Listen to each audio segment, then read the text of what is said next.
quiet corner of a small town, nestled between a bakery with its warm, buttery scents and a library filled with ancient books, there stood a modest shop with a soft, glowing sign that read Dreamland Pajamas. The shop had been there for 40 years, run by a gentle man named Thomas, who believed that sleep was the most precious gift we could give ourselves. Thomas had never grown wealthy from his business, yet his shop was always filled with the most contented customers. He moved slowly through his days, organizing folded pajamas in neat stacks, each color cream, lavender, sage green, soft blue, arranged like a peaceful landscape. The shop smelled of fresh cotton and lavender sachets, a scent that seemed to whisper, "Rest now, rest well." Every morning, Thomas would arrive at his shop as the sun painted the sky in shades of pink and gold. He would make a cup of chamomile tea and sit in a comfortable chair by the window, watching the world slowly wake up. He didn't rush. There was no hurry in a pajama shop. The pace of his life matched the rhythm of sleepy mornings and quiet evenings. One autumn evening, a woman entered the shop who looked as though she hadn't slept in weeks. Her eyes were tired, her shoulders tense, and she moved with the kind of exhaustion that only comes from fighting against rest.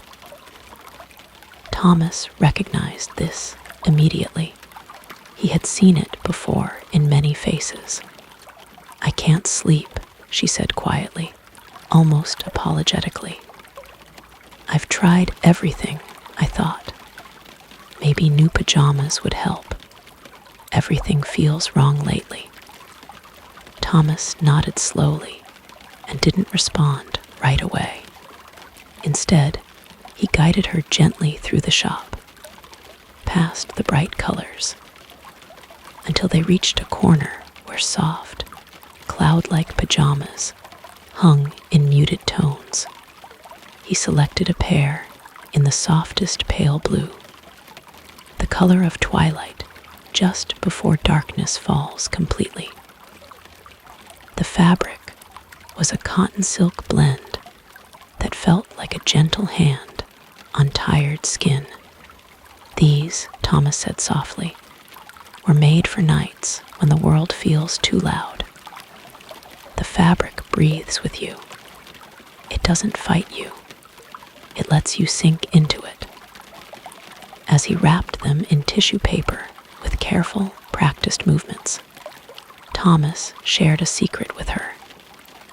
"You know, most people think pajamas are just clothes, but I believe they're like a gentle promise we make to ourselves. A promise that says, tonight, you are safe. Tonight, you are allowed to rest." The woman took the pajamas home. That first night, she changed into them just as the sun was setting. The fabric felt cool and welcoming against her skin. She slipped under her blankets, and for the first time in weeks, she felt her shoulders relax. There was something about the soft whisper of the cotton silk blend, something about the way the pajamas seemed to hold her gently, that made her feel protected. She fell asleep within minutes and slept through the entire night without waking once. The woman returned to the shop weeks later, looking transformed. Her eyes were bright, her posture light. "I've been sleeping so well," she said. "I've told everyone I know about this place. Soon, Others came people searching for better sleep, for comfort, for peace. An elderly man came looking for something soft on his sensitive skin. A teenager came wanting something that felt like a hug. A new mother came needing something cool for hot nights.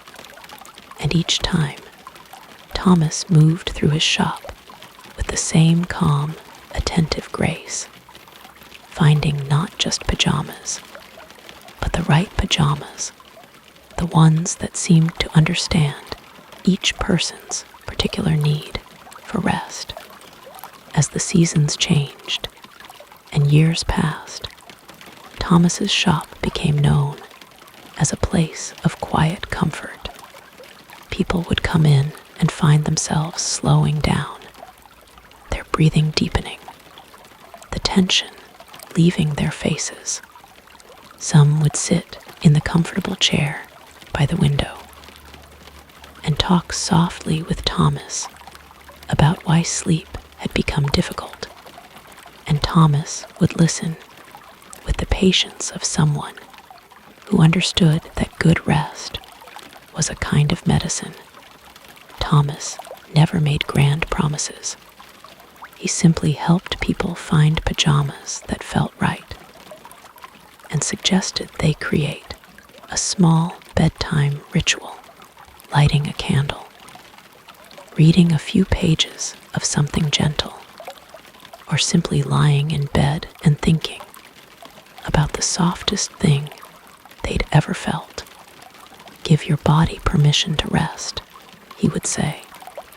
Let yourself have these hours of peace. On quiet nights, when Thomas closed his shop and climbed the stairs to his small apartment above, he would change into his own favorite pair of pajamas, pale gray with thin stripes, soft and familiar as an old friend. He would sit by his window, looking down at the town settling into sleep, and he would feel grateful. He had spent his life doing something that mattered. He had helped people find peace. He had given them permission to rest in a world that constantly demanded more. Thomas had built a small sanctuary where enough was sleeping well, where success was waking without that aching exhaustion, where the greatest luxury was simply rest. And so Thomas would settle into bed, his pajamas like a gentle embrace, knowing that he had done exactly what he was meant to do with his life. The shop downstairs would sit quiet and peaceful, waiting for tomorrow's tired customers.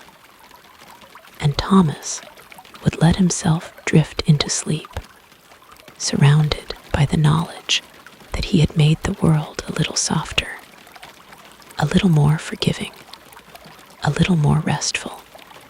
And as he slept, he dreamed of soft fabrics and quiet mornings, of people waking refreshed, of the simple magic that happens when we finally give ourselves permission to rest.